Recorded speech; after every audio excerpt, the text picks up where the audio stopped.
everybody? It's your boy, the Sick Psycho Surgeon, the Operator, and I'm joined today by a very good friend of mine and the mastermind of devastation and torment, the Reaper! Kill motherfuckers. That's right, there you go. Alright, so what we're going to be talking about today is Umbrella Corps. Now, Umbrella Corps, the biggest question for me, and I think for a lot of people, is with this game, what is that price tag going to be, considering it is a multiplayer only game? Now, you know, to go to the whole thing of, let's use Star Wars Battlefront for example. Star Wars Battlefront, yes, it has great graphics. It has pretty solid gameplay if you like Battlefield gameplay. It's very similar. It has actually very good servers, even in the beta. Even though the beta was a beta, it seemed that they started off the right way. They have really good servers up and running. The gameplay is pretty smooth. You know, the guns are nice and balanced, though I'm sure that will change. Just as with all games, there's going to be some unbalanced guns. But, you know, it's still the fact that this is half of a game. Now, I don't care what people say about, oh, well, you know, oh, well, okay, Call of Duty. People only play the multiplayer, but they still pay $60 for it. You know, I don't see that. A lot of people say the campaign is really nothing, that the main game is the multiplayer. I don't see it that way. I see it as two halves. Because to understand the game and to understand what you're doing, what you're playing, why the maps are that way, why the enemies, why you're fighting on one team, you're, let's just say the US, and then Russia, and all this kind of stuff, you know, like the classic Call of Duties were in Advanced Warfare, your Atlas versus Sentinel. You have to understand, so you have to play the campaign, get a feel for the story, get a feel for the characters. You have to, you know, it's the other half of the game to me. And to me, with Battlefront, sticking that $60 price tag on a multiplayer-only game, that's just unreasonable to me. I mean, what's your opinion on that, Reaper? Unfair practices, enough said. Well, there you go. And you see, to me, it's more of a cash grab for them. You know, EA, as we know, is the Satan of gaming. And I say that. Cash grab. Yeah, it really is, because, I mean, the game, don't get me wrong, the game looks good. I played it myself. I am a fan of the second Battlefront, not the first one, but the second one. And I am a fan of the old school Battlefront, so not really a Star Wars fan, but as far as a game goes, I mean, it's really good. But, you know, just the simple fact that it doesn't have a campaign to go off of, it's just really, here are the rebels, here are the stormtroopers, fight. I mean, there's not really anything. Now, I have been talking to some people that said, oh, well, in the previous games, you know, there's really no need to, because the previous games basically ended the story. You know, it's pretty much over. Now there's just really all that's left is the multiplayer. Only problem I have with that is, why not just be a multiplayer and not act like, oh, it's Star Wars Battlefront? No, it's not Star Wars Battlefront. It is Star Wars Battlefront multiplayer. So it should be called Star Wars Battlefront Online or something like that to signify that it is just a multiplayer and not a full game. Because once again, to me, honestly, I don't get why they're making it a $60 game. Because to me, I don't insist on microtransactions at all. I think microtransactions make a game even more terrible. But in Battlefield and Star Wars Battlefront, my bad, because it's a Battlefield reskin. That's a hoot. But I feel like it should be more on the free-to-play line. It shouldn't really be a $60 game with a season pass, because there's no story. So I mean, what the fuck are you gonna add? You're only gonna add maps. Right. It's just pointless to me, honestly. Right, and you know what this is all coming to with Star Wars Battlefront is it all comes down to Umbrella Corps, because Umbrella Corps is being their line of fast-paced gameplay is obviously being inspired by two games. Those two games are going to be Metal Gear Solid: The Phantom Pain. As we saw in the trailer, it's extremely fast-paced, heavy tactics. It's just going to be a fast-moving, fast-paced game. I mean, that's really all you can say about it. I mean, there's going to be really unique features, and I'm very excited for it. But once again, that price tag, are they going to include a $60 price tag? Because to be honest, guys, I don't know if I'm going to be able, if I'm going to get it if it is $60. I really don't know if I am. What about you, Reaper? I'm not gonna get it if it's 60 bucks. I just don't feel like it's 60 bucks. Plus, with the gameplay that I did see, the gameplay was stiff. It felt like a free to play. It really did.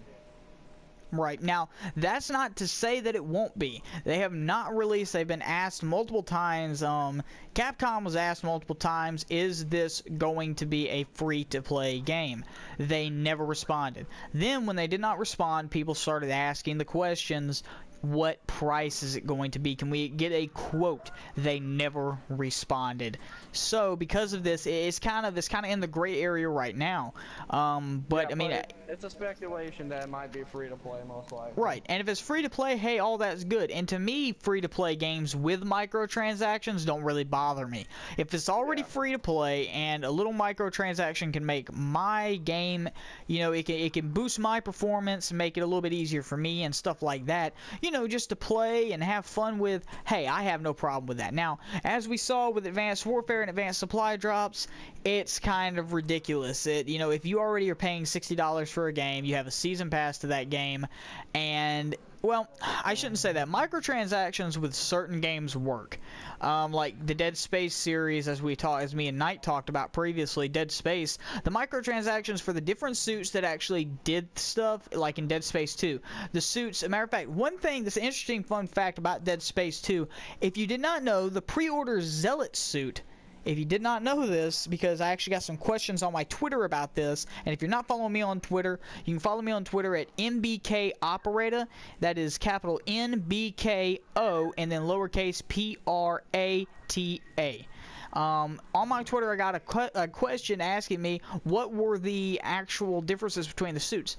Fun fact is, the Zealot suit in Dead Space actually made lower damage necromorphs, like your basic run-of-the-mill slashers and stuff like that, actually afraid of you. So if they were to get close, typically if you were to run at them or anything like that, if you notice they would back up a lot. That's actually why. It wasn't just because the suit looked cool, but you know, the certain microtransactions, like for the special suits did something. One suit may have sacrificed 5 points of damage resistance, but it gave you 5 more inventory slots. One suit may have given you more health, and etc. and etc.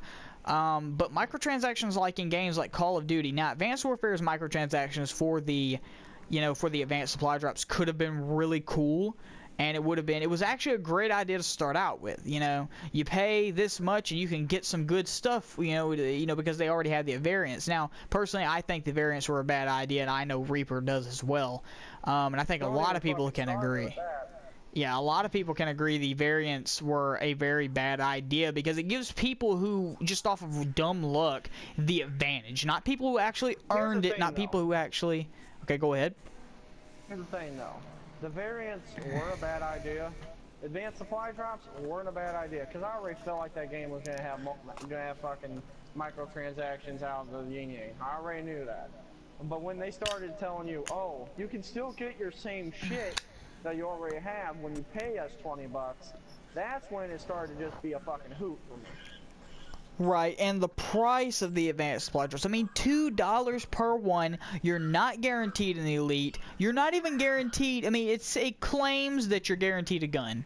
I have personally gotten multiple Advanced Supply Drops that are nothing but equipment, like clothes, helmets, stuff like that. That's a lie right off the bat.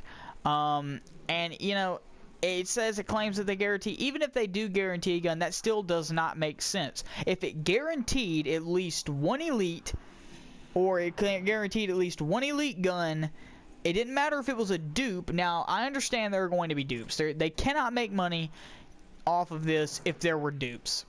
If there weren't dupes. I get that to a degree, like, oh, you've already bought 20, so you may get good shit out of the first 10, you know, then out of the next 5 you get some bad shit, or shit you already had. The next 5 you get okay stuff. I can understand that. People would still continue to buy them, considering they're adding guns every update. I mean, I just don't get why they would give dupes. I understand why they would give dupes on regular supply drops. I understand that 100%.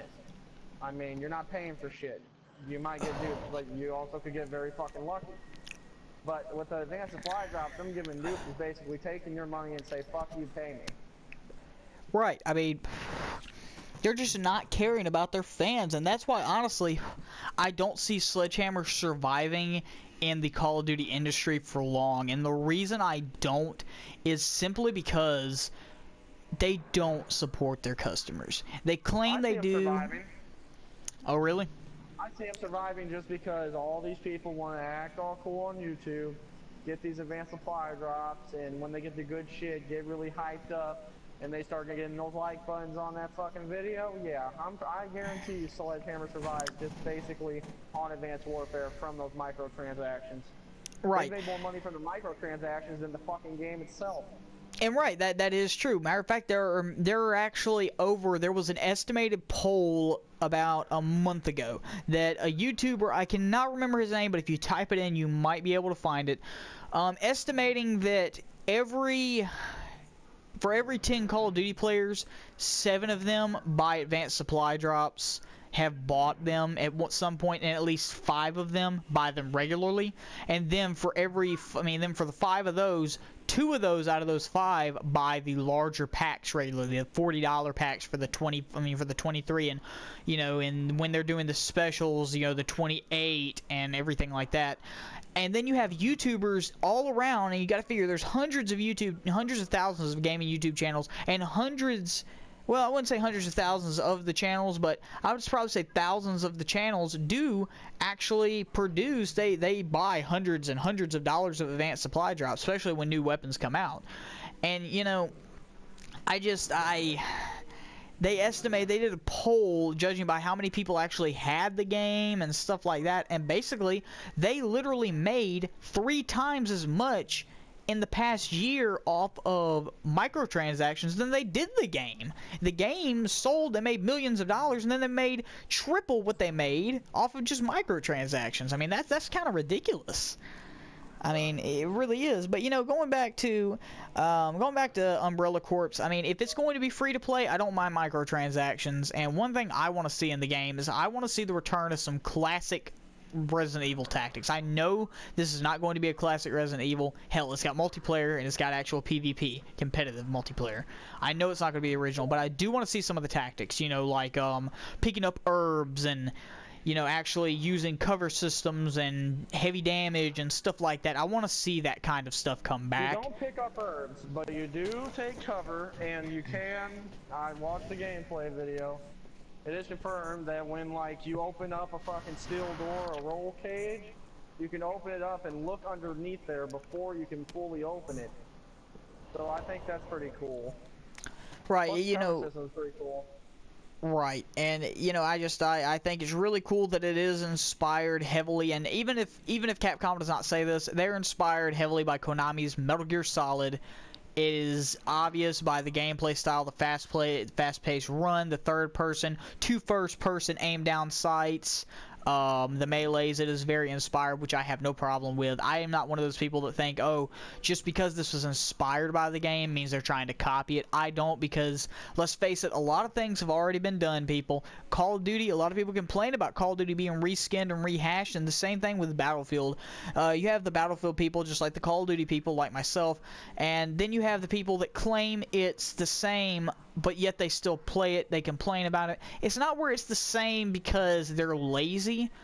Let's face it, it's already been done. Call of Duty multiplayer has already been done, and pretty much every other, second-hand multiplayer shooter has pretty much copied both of them. I mean, they're just trying to ride the steam train home. That's all they're trying exactly. to do. I mean, there's not much different you can get with a first-person competitive shooter. I mean, some people may claim, oh, well, Titanfall did something different. Well, that's why Titanfall has horrible sales, and that's why Titanfall has bullshit weapons like the Smart Pistol. I mean, it's been done. I mean, the only thing you can say is different will probably be Half-Life Deathmatch. Compared to all of those, would probably be Half-Life Deathmatch that would be the most different, the most unique, and that's simply because it adds certain elements. And we're not even going to go into Crysis, because even though Crysis did have, what was it, Crysis 2 or 3? No, it was 3. They had the competitive multiplayer. Even though Crysis 3 did have the competitive multiplayer, it didn't strive like it really should have, So, alright, we got about another 20 seconds. Reaper, you got anything left to say?